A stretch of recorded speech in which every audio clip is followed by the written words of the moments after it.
Good morning. Before I get started, please let me know, can you hear me? I am not coming on camera this morning. Good morning, Crafting with D. Good morning, Susan. Good morning, Christoph Van Always. Good morning, Big Bad Wolf. Angie Styles. I'm going to answer your question, Angie. Hi, my fiance. How are you? Hi, Yasmina. How are you? Hi, Big Bad Wolf. Terry Lynn, how are you? Okay. I think I have everybody that's here right now. I don't. Okay. I think I have everybody. So, first of all, we're going to say happy birthday to Mama Lovey.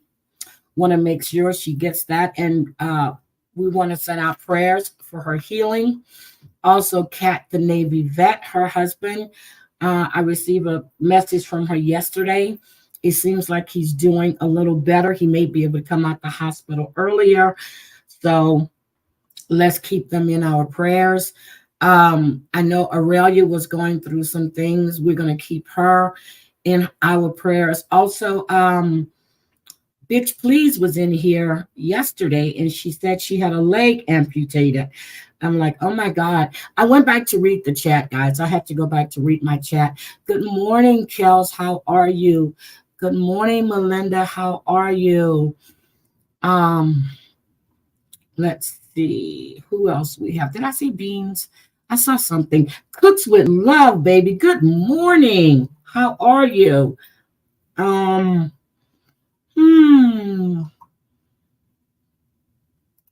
Which bitch? Which bitch, please? Which bitch, please? Wait a minute. I'm a bit tender today. Heidi, my mom's birthday last night. Drink too much rum punch and mac. Really? So my mother-in-law had a birthday? Well, damn. Tell her I said happy birthday. Tell her I said happy birthday. Let me move something over here. I need to get into, I need to go view from my studio. I kind of like this now. I get to view from inside my studio so I can see everything. But I want to answer Angie's question. So hold on. Okay, I'm in my studio. I can see everything. So I want to answer Angie's question. And Terry Lynn, I'm going to show you how to get in your studio so you don't have to see, so you don't have to use your phone. Good morning, Crazy Cat Mama. I'm doing fine, Cooks with Love. I'm doing fine. She was the big 6'5" last night. Oh, shit. Go ahead, Mama. Go ahead. Oh, shit. I feel like a cougar. Okay. Snuggle Bunny, good morning. I still didn't get your message, Snuggle Bunny, for that smothered chicken. So, anyway, Angie put a question in the chat. She said last night in Bomb's chat, they were thinking that Paige Noel was in a 90-day community under another name, which was Rasta Girl. And I used to follow Rasta Girl. She used to follow me. And just want to share this with you. Rasta Girl um passed away. Now, unless this is fake, I remember when it happened, and they were making arrangements. Um, this came from her family. This was back in February. Jazzy will be back home tomorrow, so they were making arrangements to bring her home. And people have been asking on IG about a GoFundMe and stuff like that, so they can help. So and this is Jazzy. This is Rasta Girl. Um, don't know. I don't see. This is coming from her family. So if someone is saying that that was Paige Noel or she was faking this whole thing, that's crazy. That is absolutely crazy. Good morning. I need to do so. No, you need to eat a spicy pickle, a drink an orange crush. That'll knock it right out. You sent it Monday? I'll go back and look, baby. Yeah, she passed away. Ooh, fried chicken. I think I might do some wings today. So, anyway, I wanted to take my road trip. Kayla was all for it. And I'm trying to wake her up yesterday, and then she tells me she really don't feel like taking a road trip. At least not yesterday. Maybe today. And I'm like, okay. Now, she runs shit, of course. So, yeah, she passed away. Rasta Girl passed away.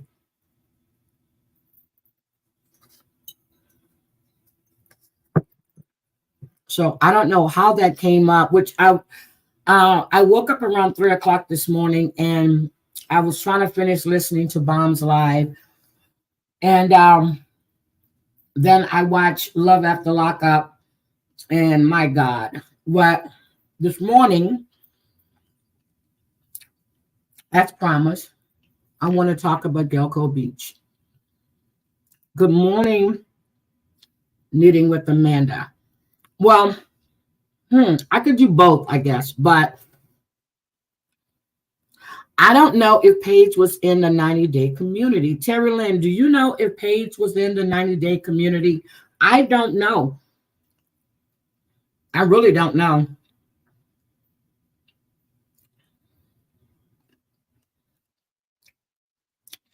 I don't know.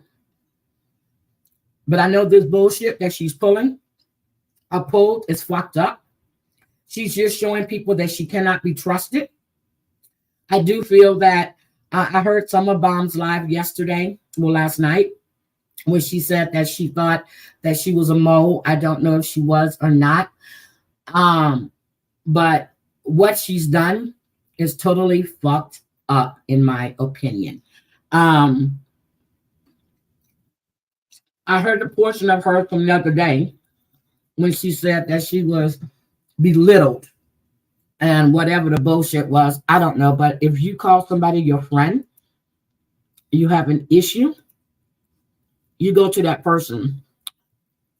So that's what Cheryl and I do all the time. We have an issue, we go to that person. When I had an issue, when Amber brought GB up on her panel, after a few days, I called her because I was it was more than a few days. I was highly pissed off. I talked to the person that I considered my friend. I didn't go on a live and bash her and make up shit. I didn't. So if that's what you think, and if you think people are going to ever trust you, I know she went by a different name, but I don't know what name she would have gone by. I don't know. My first time hearing about Paige was in Bomb's chat, and then I saw her in Devious chat. So I don't do that. And from what I was hearing, and my whole problem is that when you put people in the middle of it, and from what I understand, the lies you made a little anthill into a mole that wasn't there. It's just disgusting. You said that she was your friend. You went up there, and I'm serious. I would go in her chat sometimes. Everything was, and Bomb, I don't know. She has a Boston accent. I don't know what accent it is, but I don't know, but she was the one that was going through and looking up all of this shit. And I heard Bomb say last night that, that Lisa was saying, which she said that people were calling the church and calling her family. And the question did arise, and I agree with what Bomb said. Would she be the one that's calling? But then again, how would you know what church? How would you know? But if you're digging, you would find it. You would find it. I just don't like this kind of bullshit, and to go live and for what? And I call it sad fishing. I call it sympathy, whatever the fuck. And then she knows all of the people that can't stand Bomb, that hates Bomb, it's going to be right there cheering her on. Good morning, Drea. Good morning, Yasmina. All these people that don't like, hi, Jennifer Positivity. All these people that don't like Bomb will be there. And then I heard Bomb say that she let, I guess, I forgot what they call mothership or whatever it is, into her chat. Of course, these are the people who don't like her. They're cheering her on. And then I heard Bomb say that she went into Bot's chat and said she wanted to have a private conversation with her. Girl, sit your ass down somewhere. Good morning, avoiding eye contact. Good morning, Wise on the Lies, Nano. Good morning. Good morning, Stephanie. I was like, this is sick. And the whole thing is, how long, and I heard Bomb, how long has she been doing this? She said, because I forgot what the lady's name is, and I don't want to get the names wrong. It was either JJJ or Savage, said that they had a mole in her camp. Everybody says there's a mole. But with this latest discovery, they could have been right. They could have been right.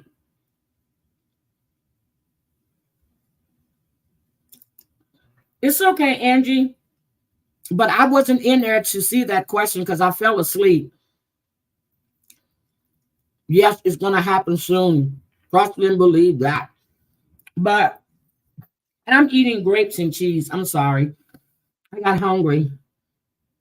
Good morning, Angela.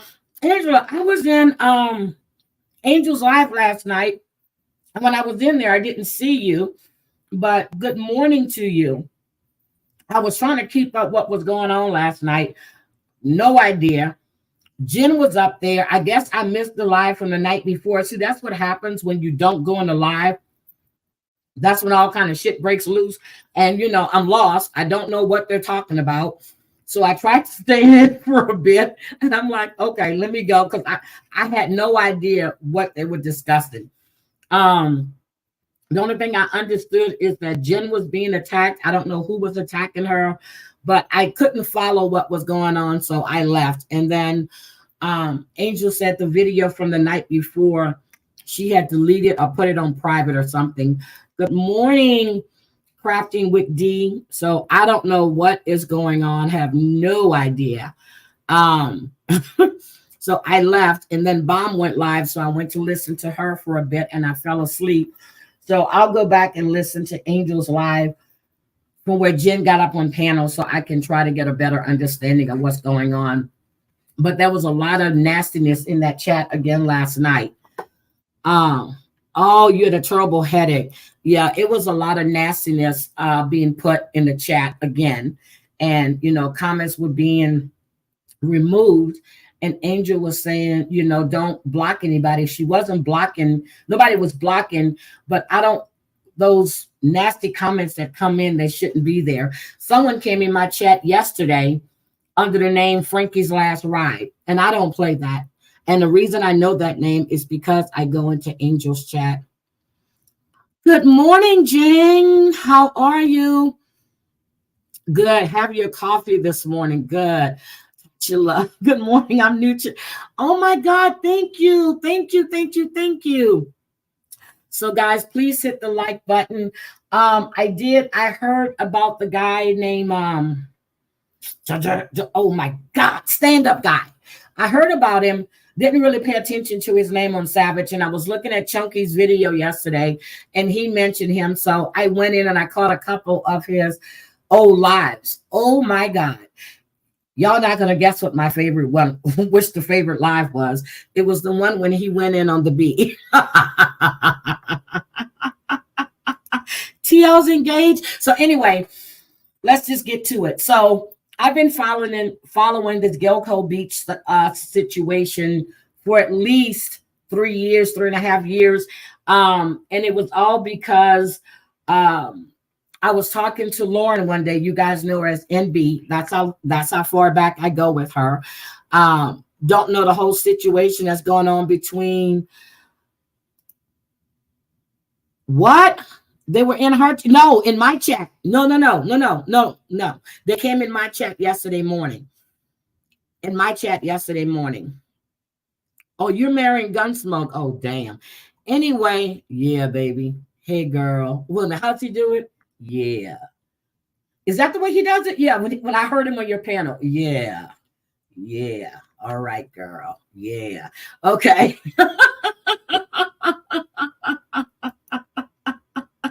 Okay.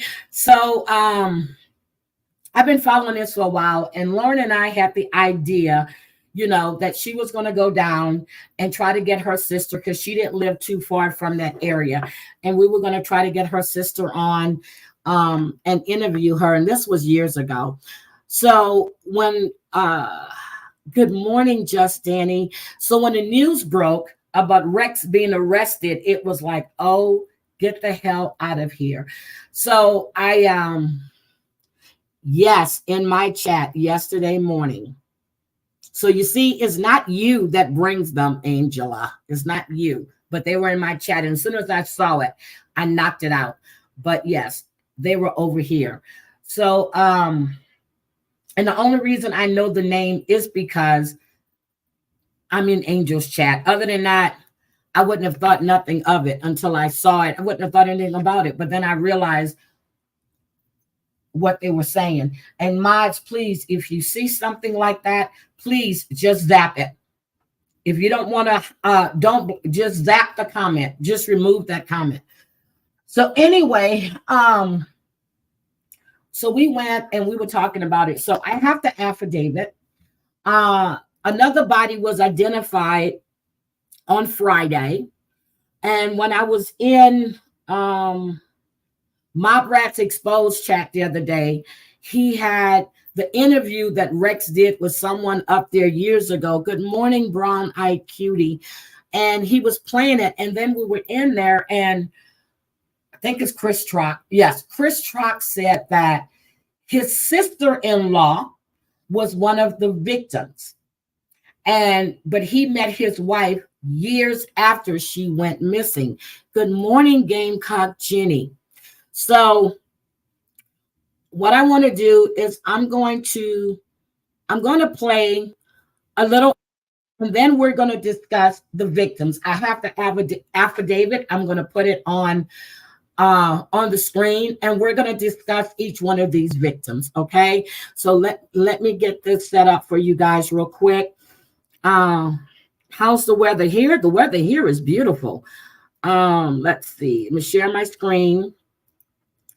This is just, I want to start with the evidence. I want to do the evidence first. No, I want to do the suspect first. Hold on. Rex Heuermann. Hold on. Let me make it big. And let me know if you guys can hear it. And then we're going to discuss each one of these victims if you don't mind. So let me play this. Oh, let me take this comment down. Take that down. Go here. Said they turned over hard drive, their breakdown. They asked several questions of that district attorney, many of which he did not answer. But one thing that he did say, and this is in regards to the hearing today in court where the prosecution discussed the evidence that they have. He said that there is a massive amount of material to go through. The prosecution said they turned over hard drives to the defense, as well as about 2,500 pages of documents and photographs as well. The documents include autopsy reports, DNA reports, surveillance footage from the defendant's home. They say the totality of evidence includes also about 1,000 pages of records. To remind you of this case, Rex Heuermann, the suspect here, he's 59 years old. He was arrested last month in the deaths of 3 women. Their bodies were found wrapped in burlap on Gilgo Beach, and he is also the prime suspect in the death of a 4th woman. This is a case that essentially has spanned across the country now as investigators look into this. So for more, I want to bring in ABC News' Ariel Reshef and host of the Law and Crime Network, Terry Austin, as well. Thank you so much for joining us. And Ariel, you've been following this story. And as we know, what we learn about how it plays out in court today, to hear that there was a massive amount of material, I'm sure that that didn't come as a surprise to you after you spoke with his now estranged ex-wife, right, when she talked about what happened to their home as they were going through with this investigation. Right, Kana. So we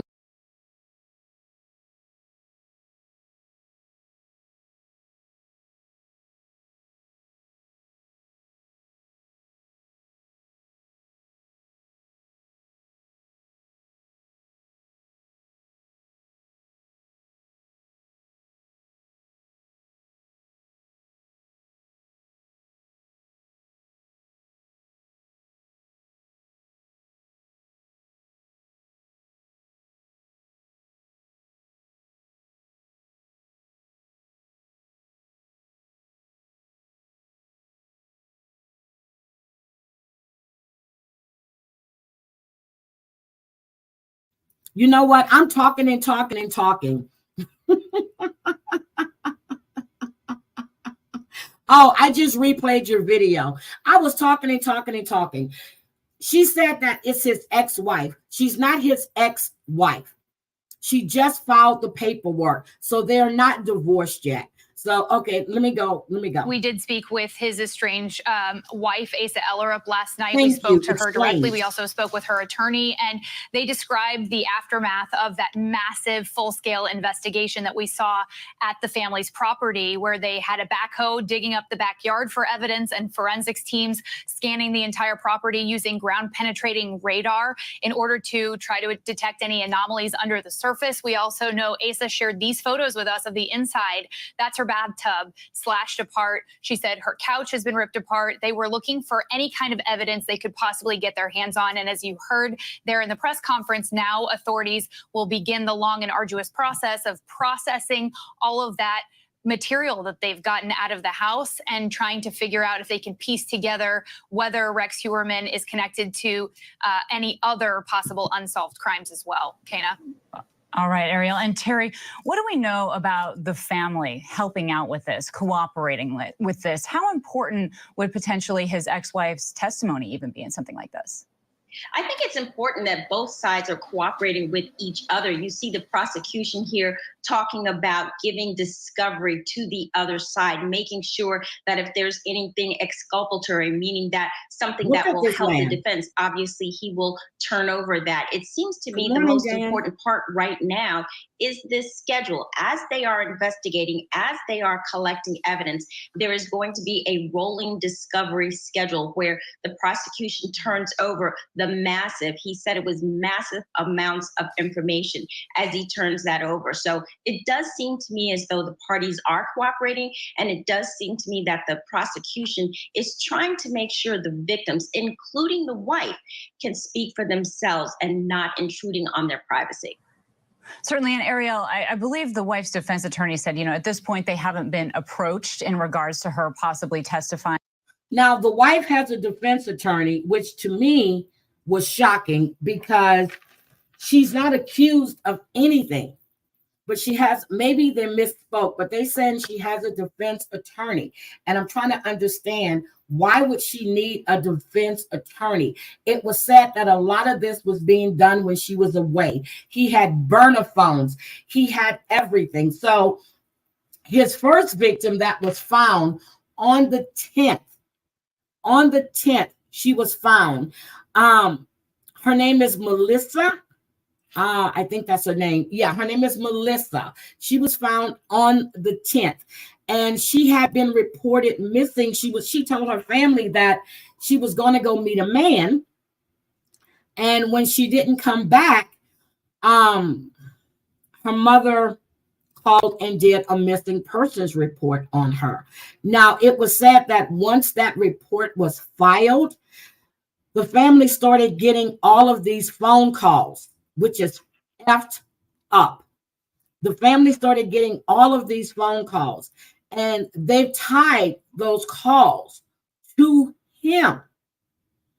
I don't understand. Why would he be calling the family?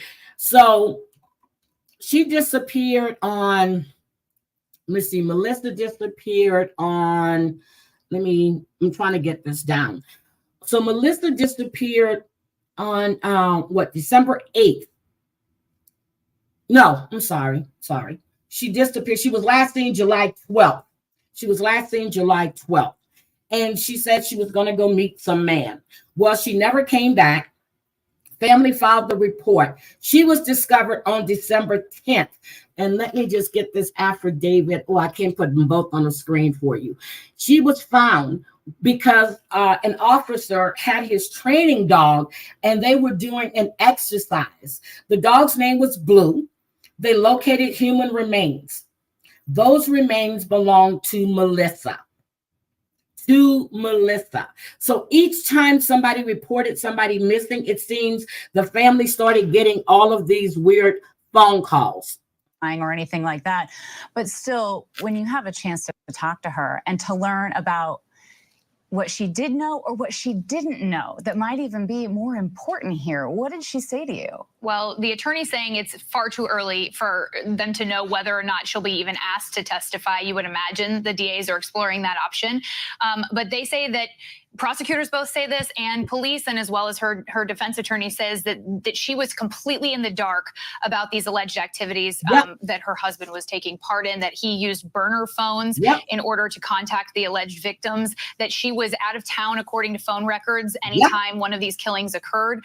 And her attorney telling us that she was incredibly blindsided by the investigation, that at the same time you saw Rex Heuermann getting arrested at his office in New York City, at that very same moment, investigators showed up at that house, knocking on the door, and they had a warrant to come and start that search, which took about 2 weeks. And she says their life is completely in shambles now. Rex Heuermann was the sole breadwinner of this family. So she now is trying to figure out how she's going to make ends meet. And one interesting fact I learned from the defense attorney is that other families of serial killers, Kana, have reached out to her. Yes, they have. To try to offer some sort of support. Right. They may be the only people in the world that could possibly. So this is Rex's attorney. Okay. I want you guys to listen to this arrogant little prick right here. He's an arrogant little prick. We understand what she's going through. Right now, we want to take you live to the attorney for the suspect who is now speaking. Take a listen. And we're not going to try the case in the press. I doubt that any one of you for a moment have even contemplated the possibility that they have the wrong guy. Nope. So what we're going to do is we're going to defend this case in a courtroom.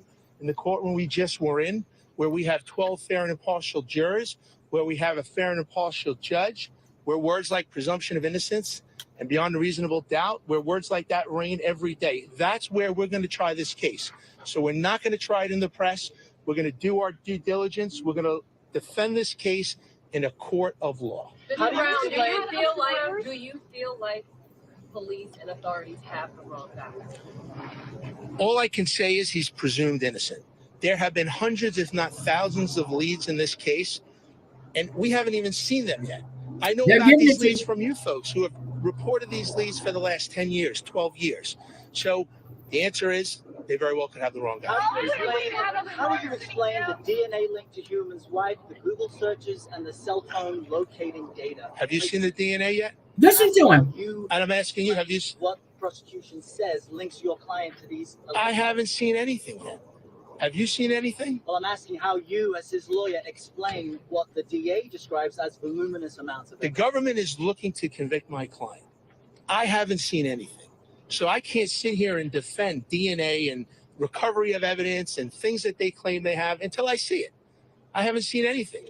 So I'm not going to, at this point in time, I can't tell you what defects, if any, are in any of their evidence because I haven't seen it yet. What does your client If any. tell you? What has my client told me? He told me he didn't do this. Of course he did. Mr. Brown. Okay. I want you to hear his wife. Let me pull up his wife. She did an interview. Hold on, make sure I have this. Let me pull up his wife. She did an interview, and yeah, he's pissing me the fuck off too. He's been doing this for quite some time, but he's not connected to any of the M's in Atlantic City. They said that Friday. Hold on a second. Let me pull up his wife. Let me see. Hold on. Let me get the wife. And I'm going to go back to that video, but I want to say the Gilgo Beach murders is breaking her silence tonight. Asa Ellerup filed for divorce nearly 2 weeks ago, and that followed the arrest of her husband for the deaths of 3 young women more than a decade ago. NBC's Stephanie Gosk has the details. Days after investigators wrapped up collecting evidence at Rex Heuermann's home, his wife, Asa Ellerup, and her 2 adult children returned to a life they no longer recognize. It's been a very tumultuous time for them. Life has been thrown upside down in the past few weeks. The family of a Manhattan architect charged in the Gilgo Beach serial killings is now asking for privacy, writing in a statement that they have endured profound and indescribable catastrophe. Here's my thing. They want privacy. I understand that. Okay. They want privacy, which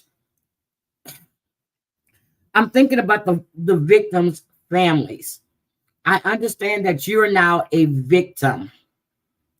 And the statement reads, the firm represents Asa Ellerup in her pending marital action filed in Suffolk County against alleged Gilgo Beach killer Rex Heuermann. Ms. Ellerup again declines to comment on the status of her marital case, nor can she make any representation with regard to her husband and accused defendant Rex. Our client and her children are enduring a profound and indescribable catastrophe. On behalf of our client, we thank the public, press, and media for respecting their space and privacy in this maelstrom. Oh my God. She's offered this statement on behalf of my family and especially my elderly neighbors who have also had their lives turned upside down by enormous police presence. In addition to the spectators and news crews, they deserve to live peacefully. His victim's family didn't. They should be able to walk their dogs she's talking about the neighbors. They should be able to walk their dogs and go to the grocery stores without cameras shoved in their faces. I agree with that. I'm pleading with you all to give us space so that we may regain our normalcy in our neighborhood. Heuermann's wife adding, I am pleading with you all to give us space so that we may regain some normalcy in our neighborhood. The streets were closed. You had to get access by police escort to get to your own home. The neighbors have been impacted just as much as she has. Some neighbors are reaching out, sending care packages and grocery deliveries. One writing, Dear neighbors, we are thinking of you through this difficult time. If there's anything we can do for you, please let us know. Ellerup filed for divorce on July 19th, right after 59-year-old Heuermann was arrested and charged with 3 counts of first-degree murder in the deaths of 3 women in their 20s, believed to have been sex workers over a decade ago.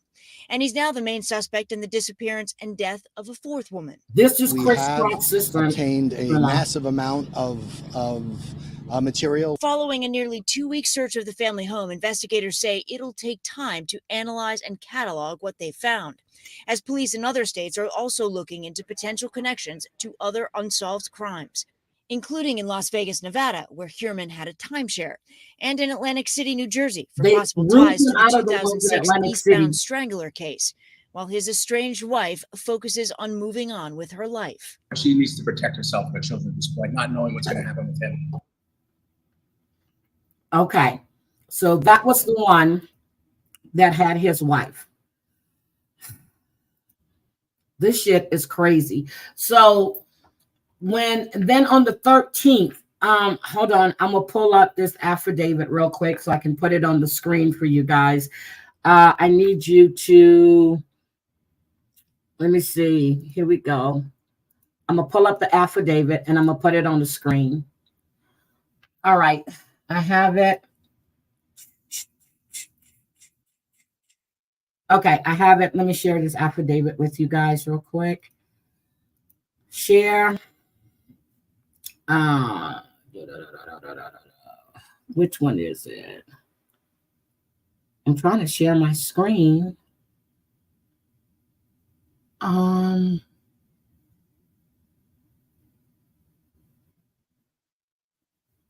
on, maybe I need to put it over here. I need to move it. Hold on. Gilgo Beach. Okay, I wanted to pull it up bigger than this. I have it on another screen and it's big as hell. So in this affidavit, they're talking about Melissa and they're talking about the 3 additional sets of remains that were identified. And they're talking about Maureen Bannard Barnes, who is Chris Trock's wife's sister. That's his wife's sister. They have indicated where the bodies were found. They said the investigation into the deaths were linked in addition to other factors. The victims each appeared to have been placed in close proximity to one another, 22 to 31 feet from the edge of the parkway. They were all petite females, approximately 22 to 27 years old, believed to be working as sex workers. All had been missing clothing, personal possessions. All had been killed by homicide. All had contact shortly before their disappearance with the person using a burner cell phone, i.e. cell phone without association, verified identity. And the cell phones of 2 of the 4 victims, Bannard Barnes and Melissa, were used by the killer after their deaths. He was using their phones. Okay. In addition, each of the 4 victims were found similarly positioned, bound in a similar fashion by either belts or tape, with 3 of the victims found wrapped in a burlap type material. Okay. So in January 2022, the Suffolk County District Attorney's Office assigned an experienced team of investigators, analysts, and prosecutors to work jointly with law enforcement partners from the Suffolk County Police Department, New York State Police, Suffolk County Sheriff's Office, and the Federal Bureau of Investigation. A comprehensive review of every item of evidence and information in its investigation was undertaken by the team. On March 14th, 2022, approximately 2 months into the renewed joint investigation, the comprehensive review led to the discovery of first-generation Chevrolet Avalanche that was registered to defendant Rex at the time of these murders. As described below, this was significant because the witnesses to the disappearance of Amber Costello identified the first-generation Chevrolet Avalanche as the vehicle believed to have been driven by the killer. The discovery led to a comprehensive investigation of defendant Rex, which consisted of over 300 subpoenas, search warrants, and other legal processes to obtain evidence. As discussed more fully below, among the items uncovered were cell phone billing records for Rex, corresponding to the cell site locations for the burner cell phones used to arrange meetings with 3 of the 4 victims. 2, the taunting calls made to the relative of Miss Melissa, a call made by detectives to Melissa's cell phone while working into the disappearance. Calls checking voicemails. So he was checking the voicemails on the other lady, on Bernard, I forgot, Chris Trock's sister-in-law. He was checking her messages after her disappearance. In addition, Rex lived in Massaquoi Park, where the victims were believed to have disappeared from, and worked in Midtown Manhattan, in the vicinity where the taunting calls were made to the sister of Melissa. As set forth more fully below, Defendant Rex is believed to be the person who used the burner cell phones to communicate with each of the 4 victims prior to their disappearance. Now, as of Friday, they have made the 4th victim, who was listed as a Jane Doe. Her name is Karen Vergetti. Karen Vergetti.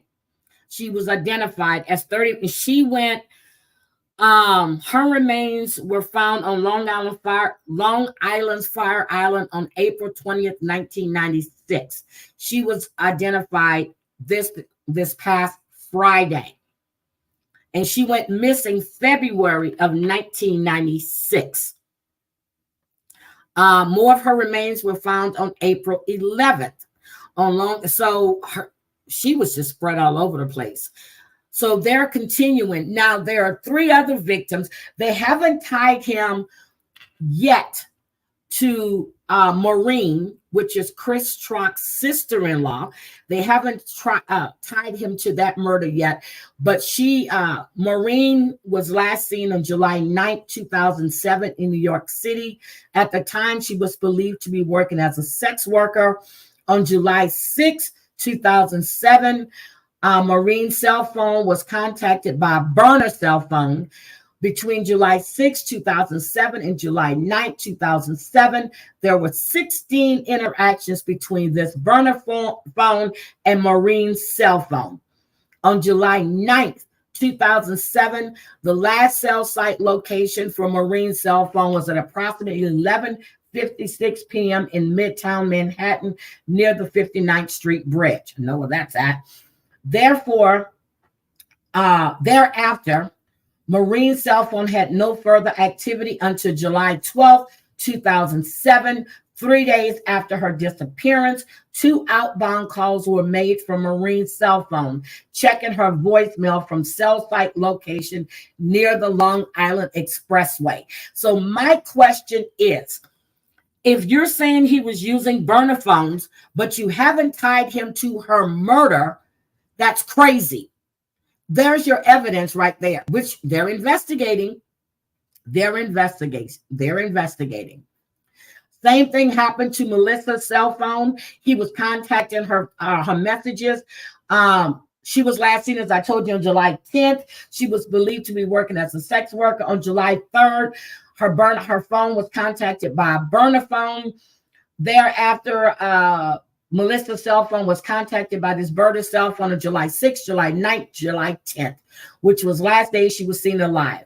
On July 10th, 2009, cell site records indicate the burner phone traveled from Massaquippa Park to Midtown Manhattan. Later that evening, Melissa's cell phone traveled from Midtown Manhattan to Massaquippa Park, with the last cell site location being in Massaquippa Park on July 11 at approximately 1:43 a.m. On July 11th, Melissa's cell phone was used to make an outbound call, checking her voicemail from cell site location in Freeport. On July 11th and July 12th, 2009, of course, Melissa's phone made 2 more outbound calls, checking her voicemail from cell site location in Babylon.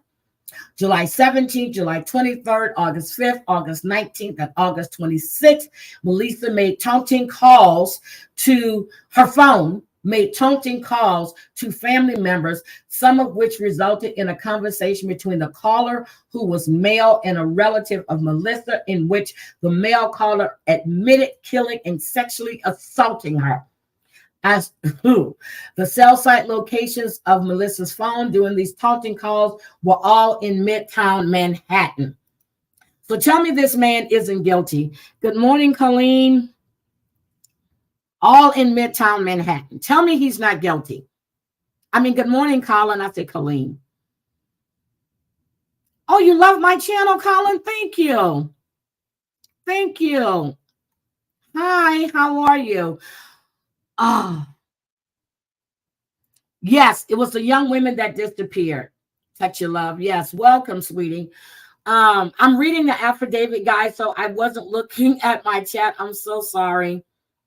I'm so sorry. But as I said, in Maureen's case, they're saying that they're still investigating. This is Maureen right here. They're still investigating, and they haven't tied him to her death yet. But I'm reading this. It's the same thing that happened to Melissa. And Melissa is right here. She was the first one that was found. She's right there. So then Megan Waterman was last seen at a Holiday Inn in Hauppauge, New York on June 6, 2010 at approximately 1:30 a.m. At the time, she was believed to be working as a sex worker. On June 5th, 2010, Ms. Waterman's cell phone was contacted by another burner cell phone, which had just been activated that day. Isn't that some shit? Thereafter, Waterman's phone communicated with this burner phone on June 6, 2010 at approximately 1:31 a.m., which is around the time Megan Waterman was captured on video surveillance exiting the Holiday Inn in Hauppauge for the last time. Following that communication, the burner cell phone had no further activity. However, cell site records show that Waterman's phone traveled from Massaquippa Park, which is where he lived, with the last cell site being in Massaquippa Park on 3:11 a.m. in the vicinity of the residence of defendant Rex. Whoo, Jesus. Everything goes back to Massaquippa Park, unless his neighbor was doing it. It's him, in my opinion, allegedly. Then we have the disappearance of Amber Castillo. Amber Castillo was last seen September 2nd, 2010, leaving her residence at, they give her address, 1112 America Avenue in West Babylon during the late evening hours. At the time, she was believed to be working as a sex worker. On September 1st, 2010, the day prior to the disappearance of Amber, Amber's cell phone was contacted by a burner cell phone on September 1st, 2010. This burner cell phone had communication with Amber's phone at approximately 11:35 p.m. and 11:33 p.m. and 11:34 p.m. During these communications, the burner cell phone connected to a cell site towers in West Amityville and Massaquippa Park. Thereafter, the burner cell phone traveled to West Babylon in proximity to the residence of Amber and had contact with Amber's phone at approximately 12:05 a.m. This man do a lot of traveling when his wife is out of town. Yeah, he's using burner phones. That's what I'm saying. But the remains were all found together. But they still have to have the evidence. Even though they can say that, I don't think another serial killer is going to dump another body right where the other bodies are dumped. But then it's been known to happen for the Hillside Strangler too. So, but it's just weird. You're finding all these bodies in the same spot and they all seem to have the same, they all died in just about the same manner. So that's what I'm saying. They all died in just about the same manner. Yeah, he was planning this shit out. So, let's see. According to witnesses, around the time of these communications between the burner cell phone and Amber's phone on September 1st through 2nd, 2010, a prostitution client showed up at Amber's residence located in West Babylon, New York. After the client entered the home, a ruse was executed on the client whereby a person pretended to be outraged boyfriend of Amber Castillo and client left from the residence. While Amber retained the money the client had brought to pay for her services, based upon interviews, the client was described as a large white male, approximately 6'4" to 6'6" in height, in his mid-40s, with dark bushy hair and a big oval-style 1970s type eyeglasses. A witness described him to police as appearing like an orc. Furthermore, a witness noticed the first-generation Chevy Avalanche parked in the driveway of the residence. According to the witness, Following the ruse, the client said he was just her friend, told her I'll give her a call, and walked out the front door. Thereafter, approximately 1:18 a.m. on September 2nd, after the ruse had been perpetrated, the burner cell phone sent a text message to Amber which stated, that was not nice to do. It's been restricted. Credit for next time. He's telling her he wants credit for her services for the next time. Phone records show that the burner phone was located in Massaquippa Park within two minutes of this text message being sent. According to the witness, later the next day on September 2nd, Amber was again contacted by the same client that was in the house the night before with the avalanche. Furthermore, Amber told us he wanted to see her again, but he didn't want to come back to the house because of her boyfriend. And that's some shit. He went back. He went back. Yep, they've tied him to two of them. And then the fourth victim that was identified on Friday. Yep, he's going to be convicted. Oh, my God. So he went back on September 2nd at 9:32 p.m. The same burner cell phone from the previous evening again communicated with Amber's phone. During this communication, the burner phone used a cell site location in Midtown Manhattan. Following this communication and based upon the cell site records, the burner cell phone traveled to Massaquippa Park and had contacts with Amber's phone at approximately 10:39 p.m. and 11:05 p.m. Cell site records for the burner phone indicate that at approximately 11:17 p.m., the phone traveled to West Babylon in proximity to the residence of Amber. Subsequently, Amber left her own cell phone behind, walked out the front door of the residence, and was seen alive for the last time.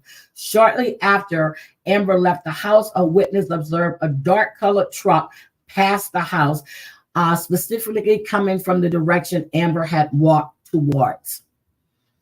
Whew. Significantly, travel records show that July 8, 2009, Hausman's wife departed the United States for Iceland. Oh, that's where she's from. Okay. On August 18, 2009, defender's wife returned to the United States. So his wife was out of the country as he's doing all of these killings. It seems that whenever these murders occurred, she was out of town. Oh my God. So they have all of these records. His defense attorney is trying to say that their client, he's not sure what's going on. Let me finish. I got to show you this other video. Hold on. Evidence. Hold on. Is this the one? Evidence. Yes. Hold on. Let me get this. The man accused of killing multiple women in Long Island, New York, appeared in court today. Suspect Rex Heuermann pleaded not guilty last month to the murders of 3 women. The victims' bodies were found on Gilgo Beach more than a decade ago. He does look like an orc. He's also the prime suspect in the death of a 4th person. CBS News national correspondent Errol Barnett has been following the case. He joins us from outside that courthouse. Errol, talk to us about the scene. I mean, what happened today? What are we learning also from his attorney, who we just heard from a few minutes ago? That's right. Hey there, Lilia and Ed. CBS News was inside the courtroom. I was sitting front row as Rex Heuermann stood before a judge. And you gotta have all kind of reporters around him reporting on the same thing. Prosecution's evidence against Heuermann as the discovery phase begins. They're handing over all of their evidence to the defense. They describe it as 8 terabytes of data, files, forms, images, video. They say it equates to thousands of pages of documents and almost 100 hours of surveillance footage, which includes the last moments on camera from one of the victims outside a motel room the night she died some 13 years ago. What was noteworthy to me was Heuermann's demeanor. He was wearing a dark charcoal blazer, had a blue collared shirt underneath, wearing khaki pants. At no point did he turn back to the gallery where the media was seated, as well as some of the victims' relatives, we understand, who are not speaking to the press. He was wearing khaki pants, his hands were cuffed, and he was in the room for a short amount of time, maybe 10 minutes, before being removed and then taken back to the jail, which is connected to the courthouse under a tunnelway beneath where I'm standing now. What's clear is that the prosecution feels they have an overwhelming amount of evidence, and according to Heuman's court-appointed lawyer, who hasn't seen any of this evidence yet, he says his client is an innocent man. So given that that attorney has been handed several terabytes worth of information, what do we know might come next in this case? How much longer until we see progress or forward momentum? Well, in the short term, we know that the next conference hearing is about 8 weeks away. That's September 27th. But here on the steps of the courthouse, just a short time ago, I threw questions both at the district attorney, Ray Tierney, who's leading this case, and Michael Brown, the lawyer for Heumann, who appeared separately. And it's as if they're singing, of course, as you might imagine, from two completely different song sheets. The prosecutor says they continue to interview witnesses. The grand jury continues to meet. And that this case, I mean, remember, these alleged murders, we know these women lost their lives, happened some 13 years ago. He says it will take time before presenting all of this and allowing the defense to sift through everything. Michael Brown, on the other hand, the lawyer representing Heumann, says that his client tells him he didn't do it. I pressed him on that. I said, how do you explain the online searches? That was the reporter you heard. Phones, which located Heumann at the scene of the crimes. That's a lot. Young women lost their lives, as well as the DNA evidence, which links one of the bodies to Heumann's wife. And the lawyer told me that he hasn't sifted through any of this evidence yet. You got to give me the information. With some members of the press and saying, have you seen the evidence? Do you trust what the government says? But he clearly hasn't looked through that evidence and can't make the case, which is why I said to him, well, how do you know your client didn't do it? And he said, my client said that he didn't. I mean, let's not understate as well how much these murders, there were 11 remains found in a similar area around Gilgo Beach 13 years ago. It's transfixed this part of the country. And so to get some form of closure is something people welcome. The wife of Heumann has filed for divorce. She says her children, adult children, are suffering. She's upset at the way the house has been effectively turned upside down as they've scoured for evidence. I asked the prosecutor, what do you make of some reports suggesting she may take legal action? He says she's welcome to take whatever legal action can't do that. she's interested in, but he is very confident in the case that he has set forth. So we'll hear more specifically in about 8 weeks. Errol, you just mentioned the 11 bodies that were Look at that tub. Remains in this area. I'm just curious. I mean, I know that the DA has already talked about the possibility that he could be a suspect in all of them. Any indication that they're ready to expand naming him as a suspect beyond these first four? It's a great question. In fact, we anticipated that maybe we would hear in today's conference some type of indication that either more charges are coming or that he may be linked to additional murders. We haven't heard that yet. In fact, I pressed the district attorney and said, did anything that you uncovered over those 12 days in the house turn up in this batch of evidence that you're now handing over? And he said, actually, no, we're still looking through all of that evidence. It really gives you a sense of the tip of the iceberg that we've all been given a glimpse of when it comes to the evidence they have. That suggests they have look at this man. Significantly more physical evidence, he is an testimony from witnesses and other people who are giving a bit of a character profile on Heumann than is actually being presented. So no, not at this stage. Heumann being charged with allegedly killing 3 of the women and is the lead suspect in a 4th death. But as far as those other murders, they remain to this day unsolved. Errol Barnett there on Long Island tracking this incredible case, which is obviously going to drag out now for quite some time, but we appreciate it. Yeah, it's going to drag out. So you've got 11 bodies, 11 remains found. Oh, hold on. So this is the body they found the other day. Hold on. Have you on. Second, what did we learn today about one of the victims? Judge Ashley, happy Friday to you. Another major development in this case, when you look at all of the victims' remains, 11 of them found over a decade ago, not all of them identified today. one more set of remains, one more victim identified on these steps here behind me for the DA's office. Today, Jane Doe number 7, known as the Fire Island Jane Doe, was identified as Karen Vergata when she went missing 27 years ago. She was 34 years old, living in Manhattan. She was an escort. She disappeared in February of 1996. No one knew what had happened to her.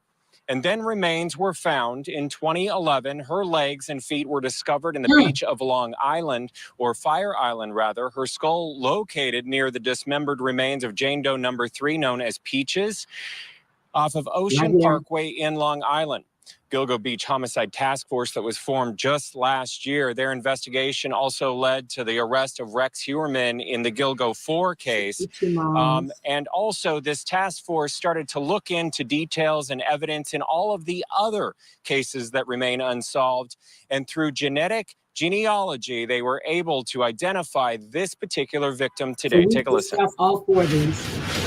We're here, I'm here with our fellow task force members to announce the identity of what has formerly been known as Fire Island Jane Doe.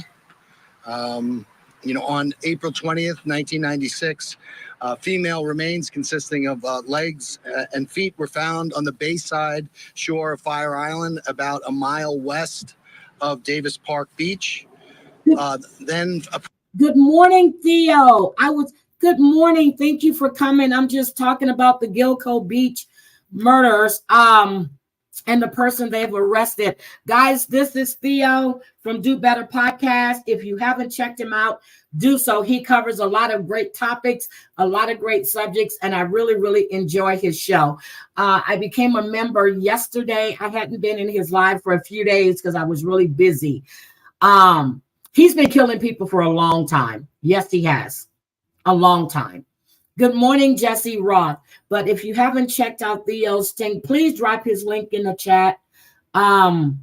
He's very funny. I like his whole setup. It's really nice. And his topics are trending and I really enjoy them. I think your last video, Theo, you got over 23,000 or 46,000 views? That was 237,000. Great. But let me finish this up. But thank you for coming in. I really appreciate that. Approximately 15 years later, on April 11, 2011, additional remains consisting of a skull were discovered at Tobay Beach in Nassau County. That skull was found following the discovery of the remains of Jessica Taylor. And the skull was found on the same day as the remains of what is commonly come to be referred to as Peaches was found on Jones Beach. Since 2011, that victim was known by various names, including Fire Island Jane Doe. Today, we are here to announce that as part of the Gilgo Task Force re-examination of all the evidence in the case, we were able to identify Fire Island Jane Doe as Karen Vergata, who was 34 years old at the time of the disappearance. I believe we have a picture of Miss Vergata. I think it's important that we remember and honor not only Miss Vergata, but all the victims on Gilgo Beach. All of them. And that's what today was about. Yeah. So they have identified her. Like I said, I have the affidavit in front of me, and this is completely sick. But to make sure you understand this, not only does the burner phones tie him to all of this, but also his American Express card ties him to a lot of these locations. So just saying, if you're going to kill somebody, don't use your credit cards. No, I'm sorry. I don't mean to say that. Yes, he has similarities to the BTK killer. Matter of fact, they both look like oofs and ogres. And yeah, but he is disgusting. And his family, while I do feel bad for the family, but can you imagine these 11 victims, what their families have gone through, knowing that their family members were murdered, knowing that no one was ever caught until now. And it took them to 2022 to get this task force together to really start digging into this, which makes me think, what the hell were they doing all this time? This man was taunting these family members. calling them and taunting them. So do I feel bad for his wife and his kids? No, I don't. My sympathy goes with the victim's family. They are now considered as a victim. I get that. But still, you were married to this damn monster. You were married to this man. I mean, he had burner phones, everything they have. And I'm going to put the link. I'm going to put this on the drive. This affidavit is 32 pages long. And they detail every single thing, what led them to Rex. He was on Tinder. He was using his Google Pay for Tinder. They have his AOL accounts. They have his other email accounts. They have the burner phone numbers in here listed. He's just sick. They have his records from Verizon, which matches the proximity to all of these burner phone calls. He has been, you cannot tell me one person is going to be in the same proximity as all of these calls that were made by that burner phone. He's got Gmail. He had everything. They had to serve Google. They have everything. So he also had child pornography as well. He was looking for oh my God.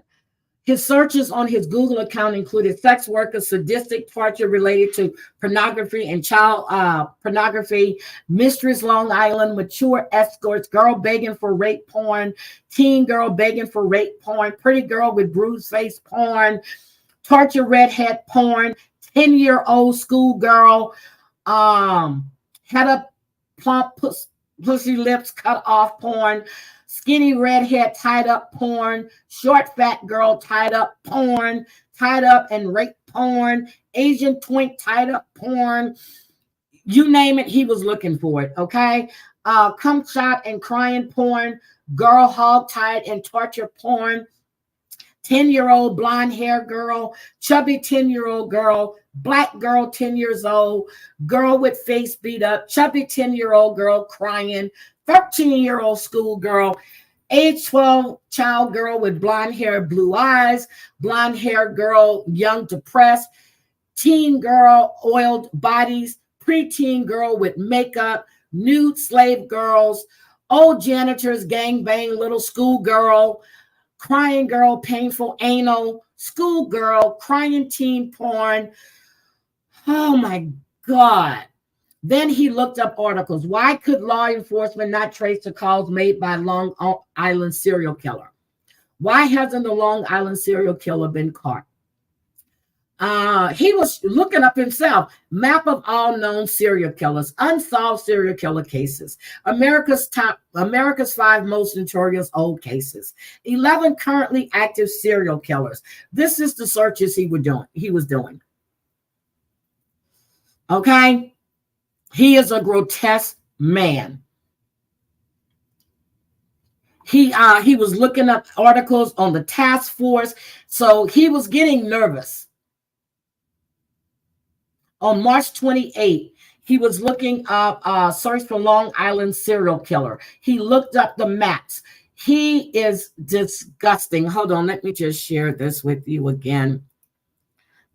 When they announced that task force, he got nervous. He got really, really nervous. And so look at him. Is that big enough? Let me see.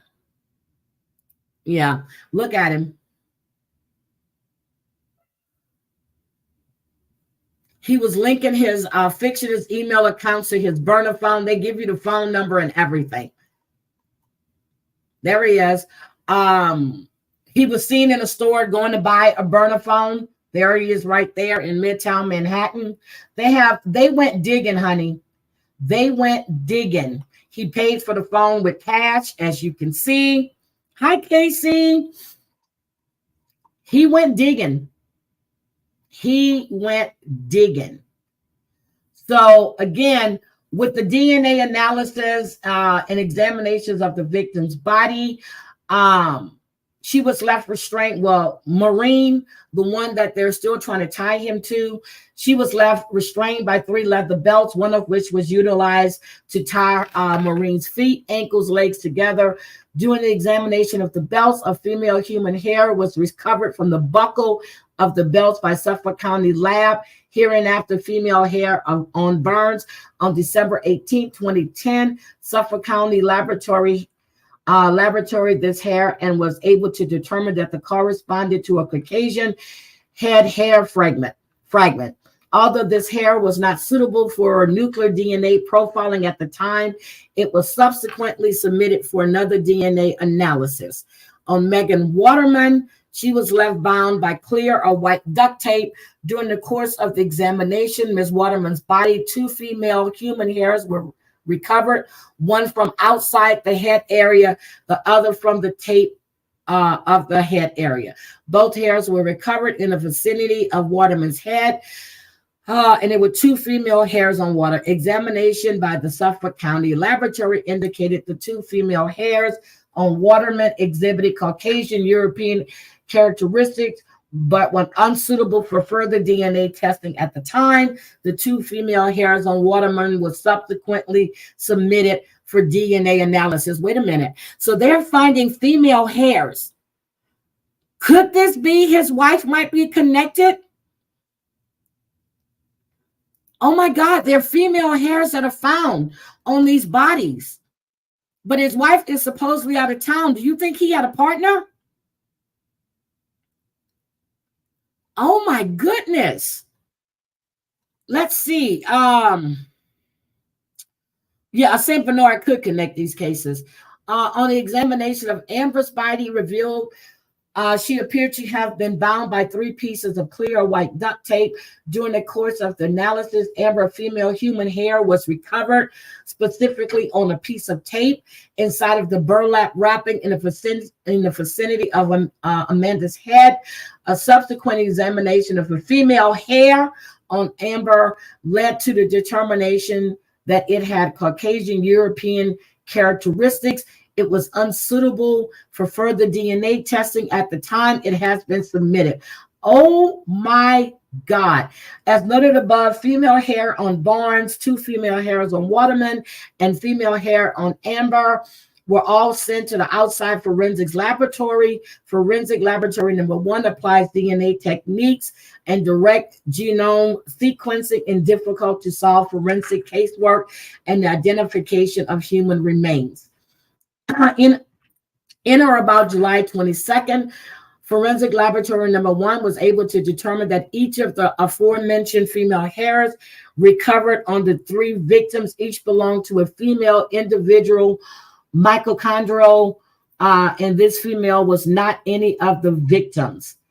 Could that be his wife's hair?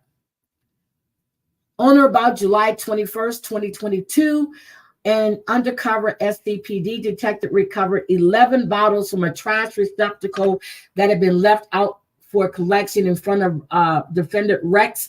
The Suffolk County Laboratory took swabs in said bottles, which was subsequently sent to the forensic laboratory number 1 for DNA profiling. Oh my God. Could this be? It specializing in forensic mitochondrial analysis to conduct additional independent analysis. On or about June 12, 2023, Forensic Laboratory issued a report concluding that the DNA sample from the female recovered from bottles outside of resident Rex's house, i.e. wife, and the female hair on Costello indicated that the mitochondrial DNA profile are the same, all compared positions common to and his wife's hair. Get the hell out of here. Good morning, Muggsy. Muggsy, I finally got to hear you yesterday. I got to hear you on Stand Up Guy. I had to leave, but I did hear you. It was nice hearing your voice. Oh, my coffee is sitting here getting cold. Good morning, Jean Wilson. Oh my God, it's his wife's hair. Oh.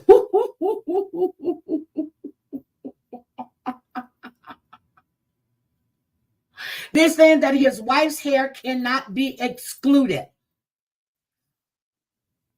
Even though she was out of state at the time. Ooh.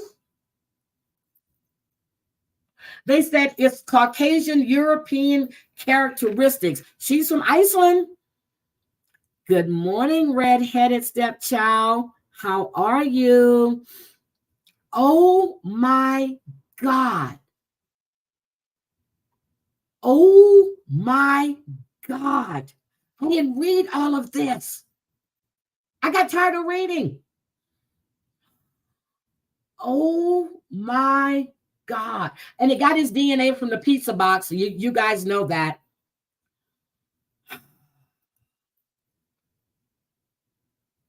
But she was supposed, yes, she was supposed to be out of the state, especially for one of the murders. And that was the Amber one, I think. That's when she was supposed to be in Iceland.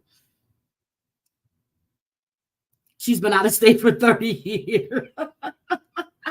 Oh my God. That's the pizza box. I'm serious. This is 32 pages, guys.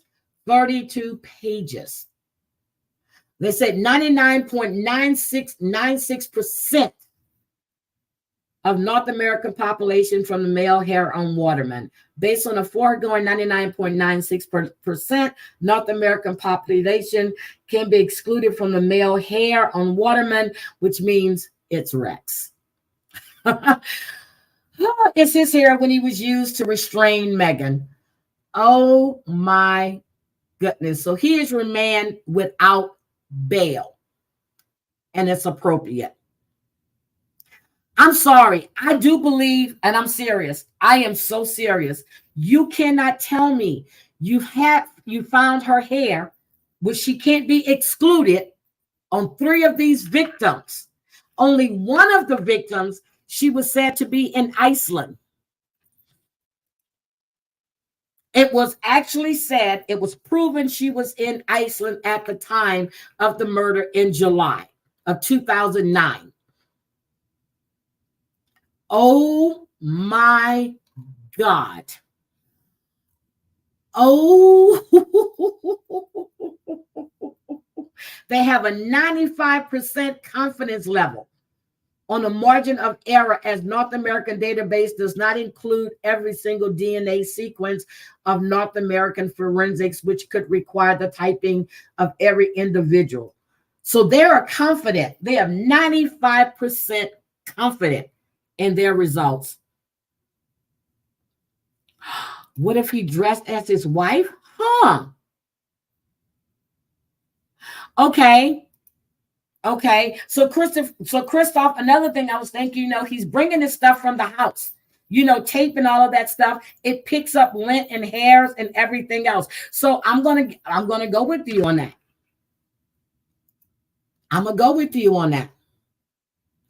Oh my goodness. Oh.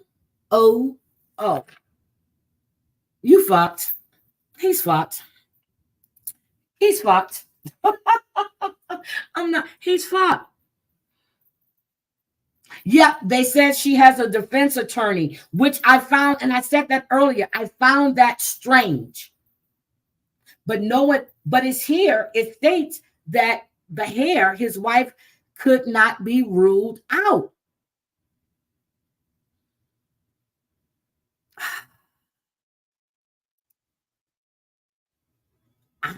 Shit. Yeah, you said you're going to start your own cooking channel. Maybe that's why she has a defense attorney. But as you heard, other families of other serial killers have been reaching out to her. Her neighbors are getting together. They're not ostracizing her. They're trying to make sure she's okay. They're bringing her food and everything over. So the neighbors are not ostracizing the family. They are pulling together to help them in this time of crisis. And I think that's admirable of them. Yep, that's true too. But you know, if his wife was out of town and if he's bringing the duct tape and the burlap sack and all of this stuff, it had to be in the home. But they ripped her tub apart.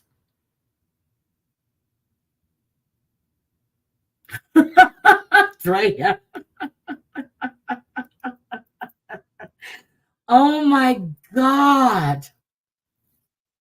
This shit is crazy. I read a lot of it, and then I'm just reading, and I was getting madder and madder and madder. I'm like, what do you mean you can't tie him to to Maureen's disappearance? What do you mean you can't tie this man to this shit? And that's when I really got mad. And then when I went into Mob Rats Exposed Live, and he was playing that video of Rex, and Chris Rock said that and that was before I even knew about Chris Rock's connection to this. And I said it right there in the chat. I said, oh my God. I said, Maureen, I said, but they haven't tied her death to him yet, but they're still investigating. I'm like, how the hell? And I had just read that. I'm like, how the hell aren't you not tying this together? I'm not an investigator. God damn it. I really wish I would have finished law school. I should have kept going. I really would have. See, I would actually want to be his attorney. Yeah, I think I would want to be his attorney. I really would. And not because I believe he's innocent. I really don't. But I would want to see if I can get him off.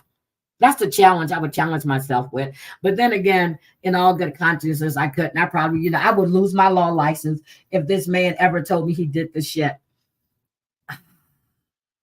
Jesus Christ. But did you hear the shit he was researching on children? Did you hear that shit?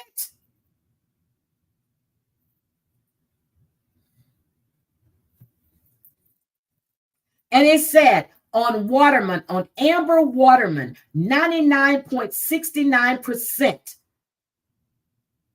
It's significant that RH wife cannot be excluded from either the female hairs recovered on the remains of Megan Waterman and Amber Costello. She cannot be excluded. I would be a Jose Bias. I really would. I really would. But see, everybody keeps going back to Casey Anthony. In that case, people don't like what I have to say, but in that case, with the instructions that the judge gave, in that case, even the coroner couldn't give the manner of death. I still stand by that. I believe her father knew what happened to that little girl. I still stand by that. They could not tell you the manner of death. You have to be without a reasonable doubt. You have to be sure beyond a reasonable doubt. Everybody can be upset. They can scream. They can shout. They can do whatever. They did not have the evidence to convict Casey Anthony. No one should get upset with the rest of the family. And you're right about that too, Gamecock Jenny. But a lot of times the neighbors turn against the people that may not have anything to do with it, because the first thing they would say is, how did you not know? How did you not know? Megan Waterman was from Maine. Yes. I believe the dad knew. And the dad knows. And I do believe he knows. And I'm not even going to take into account that fucking documentary they did on Casey Anthony. I've never heard a little girl going, please not tonight. Please not tonight. I just want to go to sleep. But then your brother, I don't want to hear that shit. But the only piece of jewelry she said she wore was the necklace with that had some of Kaylee's hair in it. Then the next scene you see she's another necklace on. Girl, shut up. It ripped everybody's heart apart. I was in Orlando. It was 2 Kaylee's that went missing. Well, one went missing the first time I was there on business. I go back again. Casey, not Kaylee. Casey Kaylee. It was two Kayleys, one with the C, one with the K. And I was talking to somebody the other day, and they said they never found the other one with the K. And I was like, oh my God, I was there. I was working at Siemens at the time. I was there for a week. As soon as I turn on the news, this other Kaylee had the black hair. When I go back the next month, Kaylee Anthony, I say, what the hell is going on? Every time I come to Orlando, some little girl is missing, and both names are Kaylee. I followed this case. I thought it was strange how they found her remains after they had been in that spot, had searched that spot. And I'm sitting there going, her father was fired as a cop for his inappropriateness. And then the father was cheating on the mother with the girlfriend. It's a whole goddamn mess. I do believe something happened between Casey and her father. Don't know what. I know the mother can't stand Casey. Know that. This the way she treated her. They were hiding her pregnancy. Oh my God. Thank you so much. Touch Your Love. I wrote down Pittsburgh, California serial killer. But if you want to reach me, let me give you my email address. Heidi at YouTube. No, I'm sorry, not at. Heidi YouTube. Hold on. I can't even type this morning. At USA.net. Wait a minute. USA. Damn it. What is my USA.net? I think that's it. If not, it's on my about section. See, I can't even take my own email. It's on my about section of my channel. But the whole thing with Casey Anthony, like I said, the evidence. Now, she lied to them. She deserved to be found, but there was no evidence. You think you know. You said that it was chloroform, and then it was like, no, it wasn't chloroform.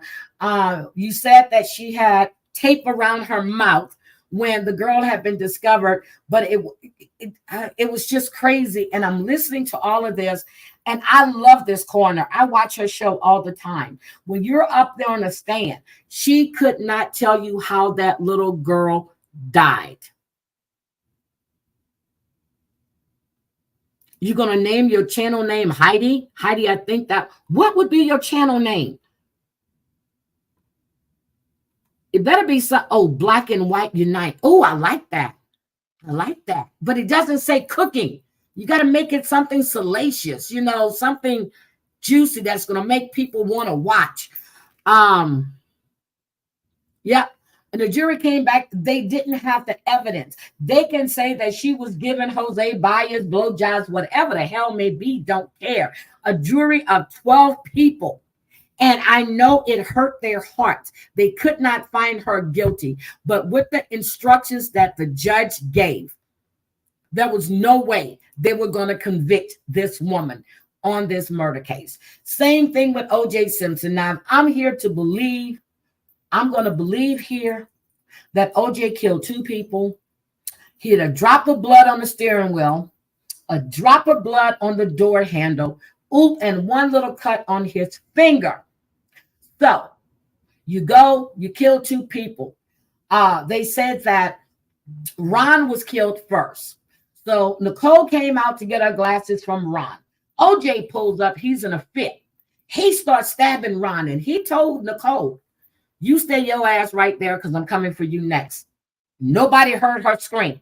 No, nothing. I still say to this day, it was two people that did it. I say to this day, the guy that they caught on My Brother, the Serial Killer, he was having an affair with Nicole. They would party together. Her and I forgot what's her name. The one that used to be on the Beverly Hills, the Real Housewives of Faith, the hoe, her. They would party together. They would take all these men together. This man actually was in Nicole's house. Yeah, Dr. G, thank you. This man was in Nicole's house. He was going crazy. She ran out. She had to kick him out. He was following her all over the place. I do believe when he confessed to his brother and his sister, and when Haley, thank you, not Kaylee, Haley, thank you. When he confessed to his sister and his brother, when he was going to trial, his lawyer reached out to the prosecution team to give them the evidence. They never contacted them back. They were trying to get OJ.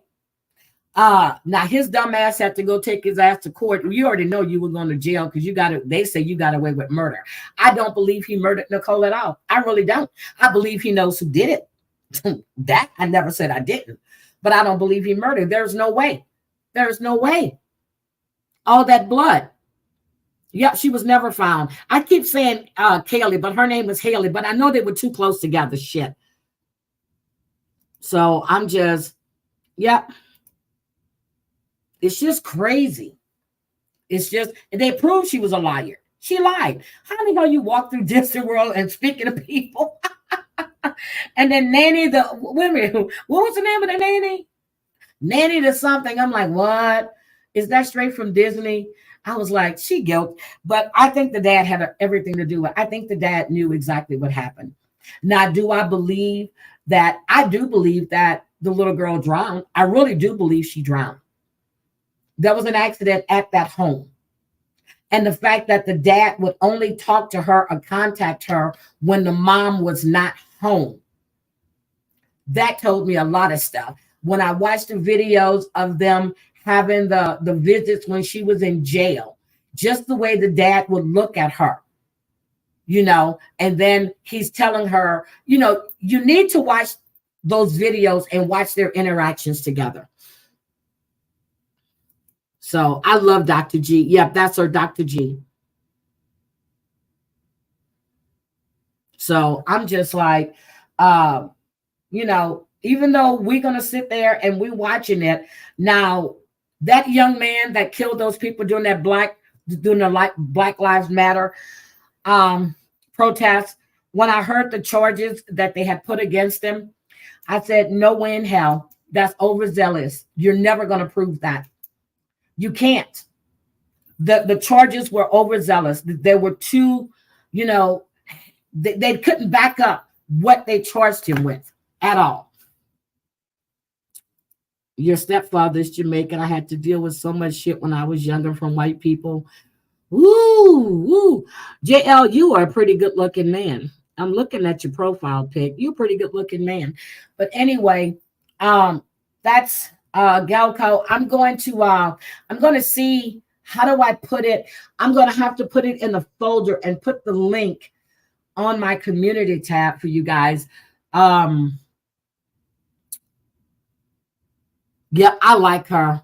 I really, really do. They have her old shows on, it's called Real. So I do watch some of her old shows on Real.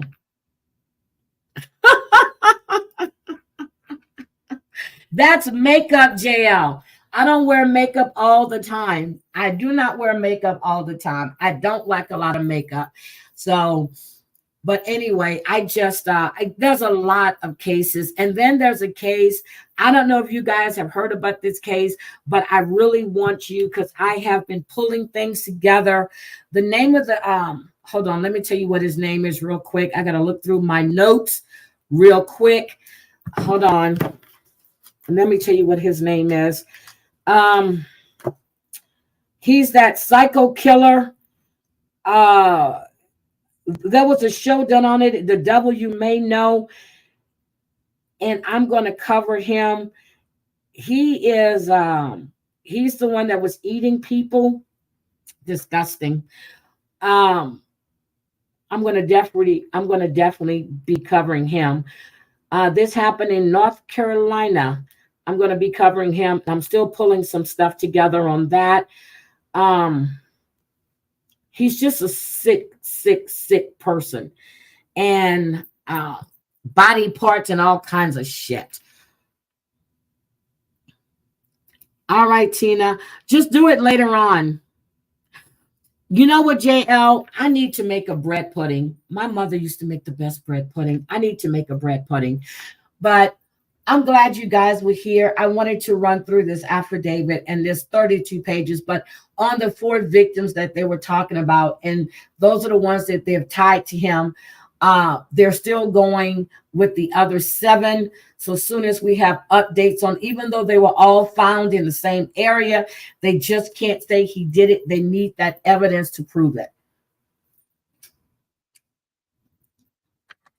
So we can say he did it. We can say he did it, but there's no proof. They have to still investigate. And I just want to know, what the hell were they doing all these years? Wait a minute, I missed. Oh no, I did. I got it.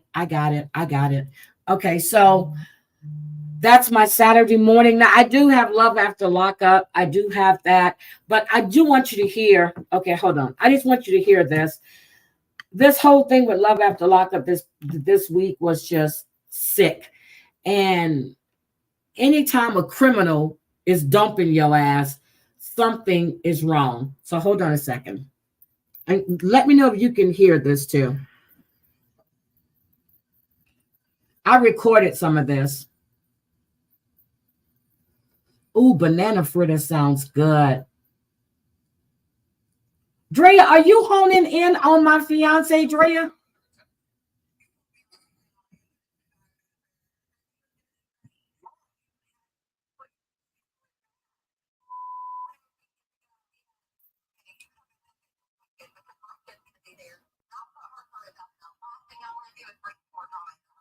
So you're telling me not to that's essentially what you're saying?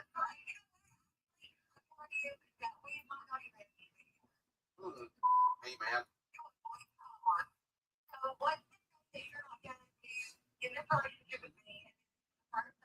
Hi, Mike Wall. Hey, that's what I'm down for. You're hungry? I think so.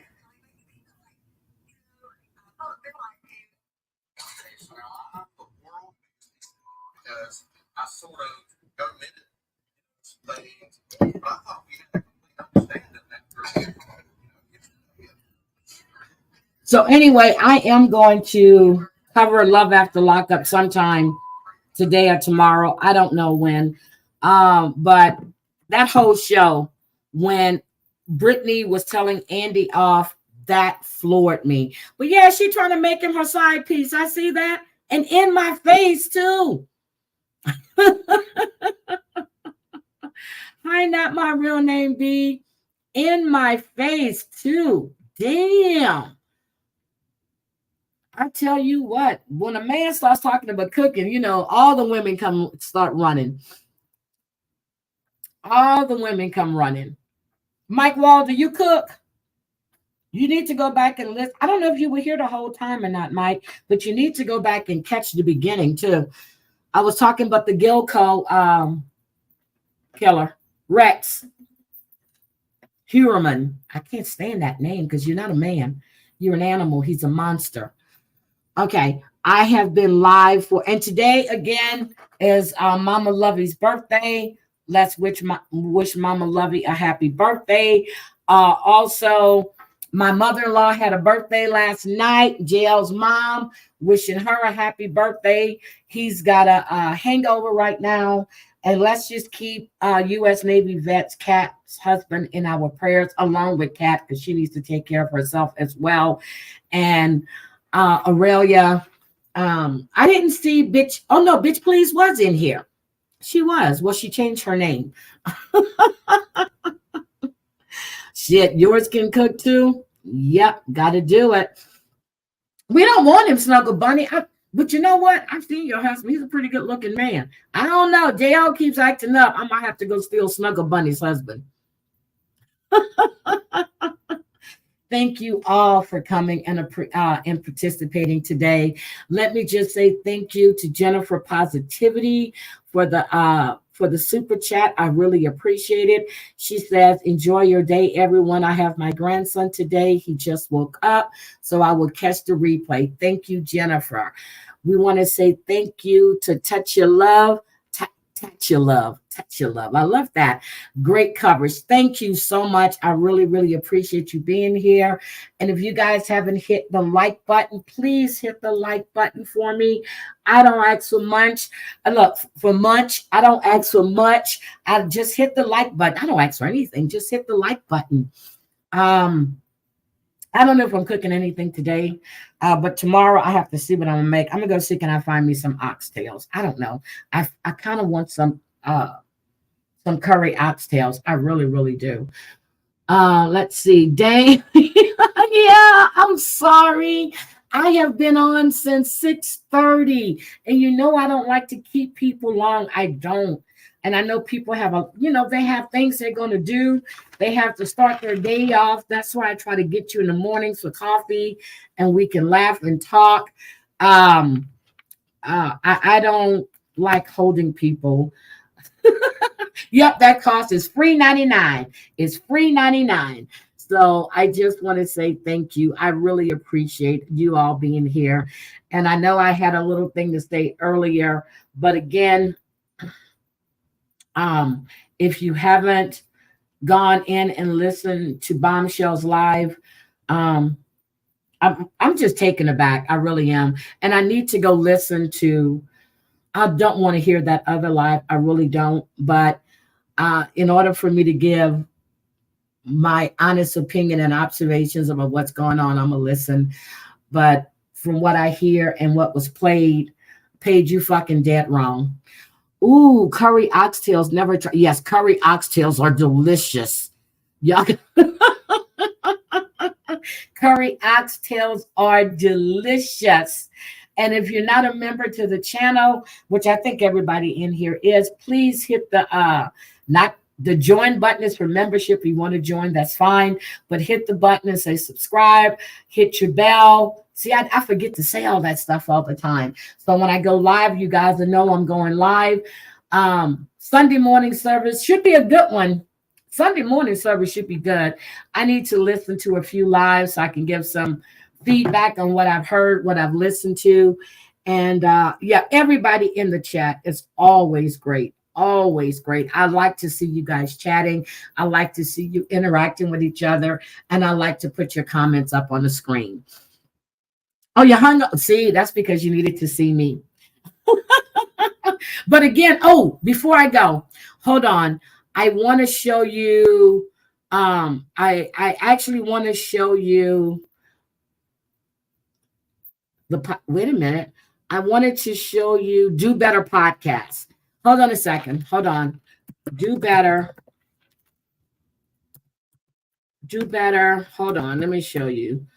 Do Better podcast. Do Better podcast. And I just want you to see. Okay, here he is. I'm going to just give you a snippet of Do Better real quick. Let me show you Theo. Oh, hold on. Stealing money from husband. So this is Theo. This is his show. I love I got a bank statement in the mail with an account that I don't know nothing about. First of all, don't come in. He covers different subjects. I'm gonna tell you, man. This woman has been stealing money from her husband to put in a personal account just in case of a divorce. Shit, I did that. But this is Theo. The audacity of this bitch. She stole $20,000. So that is Theo. If you guys want to go check him out, just go check out Theo's channel. Hi